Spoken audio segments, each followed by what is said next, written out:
Première étape donc de la synthèse des protéines, la transcription. Mais avant de commencer, quelques rappels concernant la structure de l'information génétique. Et tout d'abord, la structure des acides nucléiques. Les acides nucléiques sont des polymères constitués de structures de base que l'on appelle les nucléotides, lesquels sont constitués d'un sucre.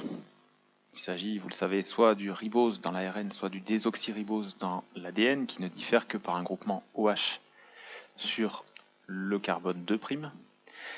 Associé à ce sucre, on trouve des phosphates entre 1 et 3 qui sont sur le OH 5' du ribose ou du désoxyribose, et sur le carbone 1', grâce à une liaison β-N-osidique, une base azotée qui fait la diversité des nucléotides.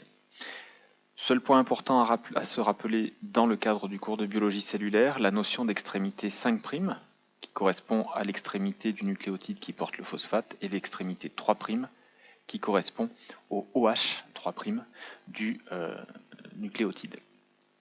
Enfin, 5 bases. Sur ces 5 bases, 4 sont présentes dans l'ADN, l'adénine, la guanine, la cytosine et la thymine. Et dans l'ARN, 4 sont présentes, dont une différente, l'adénine, la guanine.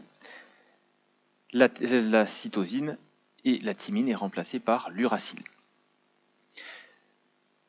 Concernant maintenant la structure des ADN et des ARN à l'échelle du polymère, donc les nucléotides sont enchaînés par des ponts phosphodiesters avec 2 liaisons phosphoesters. La polymérisation des nucléotides se fait de telle façon que l'une des extrémités laisse un groupement OH libre, qui est l'extrémité 3', et l'autre extrémité, au contraire, laisse le ou les phosphates libres, c'est l'extrémité 5'. Pour des questions de mécanisme de synthèse, l'élongation d'un brin d'acide nucléique se fait toujours dans le sens du 5' vers le 3', c'est-à-dire que le prochain nucléotide est accroché à l'extrémité 3'. Principale différence entre l'ADN et l'ARN, l'ADN se présente chez les eucaryotes exclusivement sous la forme d'un double brin, avec des brins qui sont complémentaires en respectant les règles de Chargaff ou règles de Watson et Crick, A avec T, G avec C. Les ARN, eux, se présentent sous la forme d'un seul brin, même si très souvent, comme nous le verrons par exemple pour l'ARN de transfert, le brin peut se replier sur lui-même et ainsi adopter localement des structures double brin, mais au sein d'une seule et même molécule, contrairement à l'ADN où ce sont 2 molécules qui s'apparient pour faire une double hélice. Deuxième point, la structure d'un gène eucaryote. Là, il y a plus de nouveautés. Un gène est une séquence d'acides nucléiques portée chez les eucaryotes par de l'ADN, double brin, qui comporte des séquences dont le rôle est très varié, et ce sera plutôt l'objet du cours de Bio 301 l'an prochain, qu'on va pouvoir qualifier d'ADN flanquant, c'est ce qui forme les flancs du gène.